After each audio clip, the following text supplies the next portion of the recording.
I mean, we have invented everything from the light bulb, transistor, GPUs. We are on the edge of everything.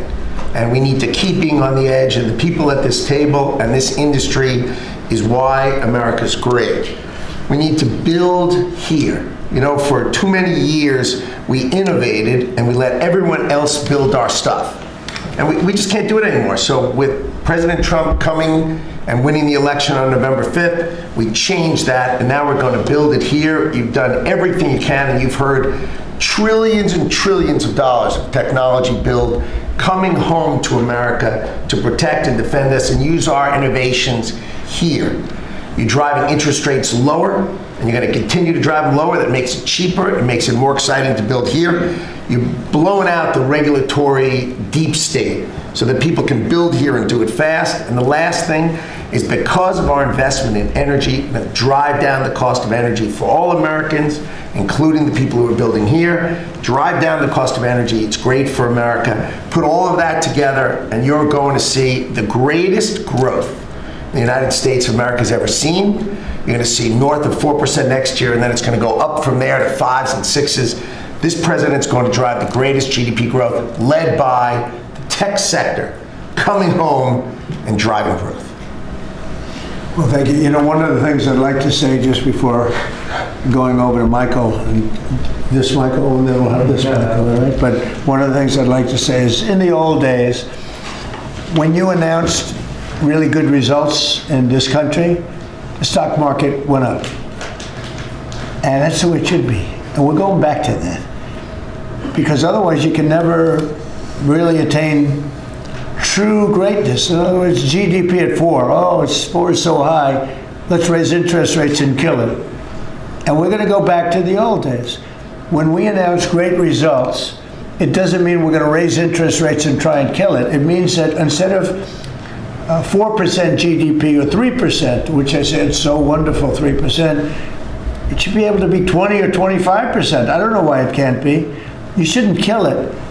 And so we hope that if this country announces great results, because you're going to see great results over the next couple of years, all these plants, and I'm not just talking about AI, we have the biggest number of auto plants planned.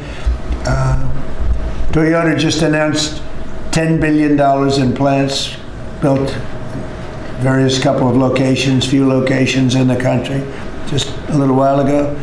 They're all coming here. They're coming here because of tariffs, because they don't want to pay tariffs, but they're coming here because of the election and the mindset. But when we announce good results, the market should go up. Now it's when you announce good results, Michael, the market goes down because they say, oh, that means things are good. That means we're going to kill it by raising interest rates. I think it's really wrong. It should be the opposite of what it is now. It should be the way it used to be. We announce good results, the market should go up, and we should keep driving it up and have it keep going up and let it be much, much bigger, much, much better. And, you know, growth doesn't mean inflation. They're always afraid that, oh, we have, and if there is inflation, that's okay, then we can slow it down. But we should be able to do a lot better than 3 and 4. We're scheduled to be at 4%, which is pretty amazing because we have a you know, deadhead Fed hair. I mean, this guy, the head of the Federal Reserve is a stiff. And, you know, you fight that. It's amazing.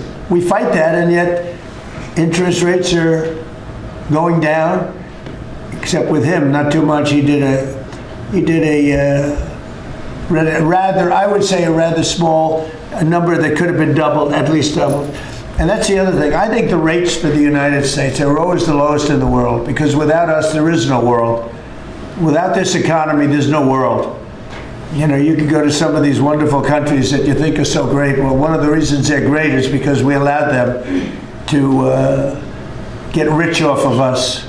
We didn't charge them anything. You look at some of the deals, I don't want to say, use Switzerland as an example, but Switzerland paid almost nothing in terms of a tariff or a tax or whatever you want to call it, license. They paid nothing, and you know, they're paying now. They're paying a fair amount. I had them at 39%, but I decided to be nice. I was nice, and I think they like us a little bit better. But The money you're talking about is enormous. Our country is a very rich country.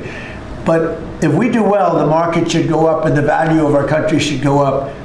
And if we do poorly, the market then should go down. It shouldn't be the opposite. And if we go up, we should encourage it to go up more.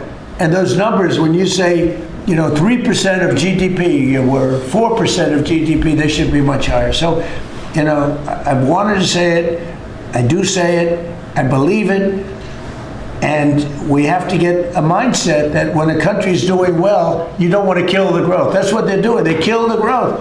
I don't know if you guys even agree with that. They kill the growth because they're so afraid of inflation. But you can have tremendous growth without inflation. Everything goes up with the growth, but that's not inflation. So I think we can do much better than traditional numbers. And you see that. You see that with what we're doing. We're leading in everything. And now, and remember this, as far as prices are concerned, and they talk about affordability, I inherited the worst inflation in the history of our country. They say it was 48 years, but I say it was the history. What difference? It's 48 years, they were telling me. And they said I was being inaccurate because I said the history. I think 48 years is a long time, but it's actually, I disagree. I think it's the history. So in the Biden administration, I inherited the worst inflation in the history of our country, well, 48 years. And prices were very, very high. I brought the prices down. We had yesterday 3 states where oil was at $1.99 a gallon. How about that? And with these guys, it was $4, $4.50. In California, it was like $7 because that's a badly run state. But the price for oil and gas and everything else, the price of gasoline was $4.50, $5. And we just hit $1 and we broke $2. I was looking forward to that. Couple of states, 3 states. And I will say that when that happens, oil and gas and energy is so big, it's so big a category, you don't even know what number 2 is. There is no number 2. And when you have the prices coming down for energy like that, you've killed inflation and you're lowering prices. So I inherited very simply the highest prices in history, and I'm bringing them down really fast, led by energy. And when energy comes down, everything else comes down. But I've only been here a short while, and we gave them a beautiful, beautiful thing, and they destroyed it. They would have destroyed our country had they been allowed to stay. If we didn't win this election, if we had Kamala, who's the same as Joe, low IQ people, but if we had Kamala, you would have a country that would be right now in ruins. I believe that 100%. Things would be in a state like nobody's ever seen before, worse than anything you've ever imagined, worse than 1929, in my opinion. Instead, we have the hottest country in the world, and we're going to keep it that way. But just to finish, we inherited high prices. We're bringing them down very rapidly, and we're bringing them down to very, very good levels. They'll soon be down at very good levels.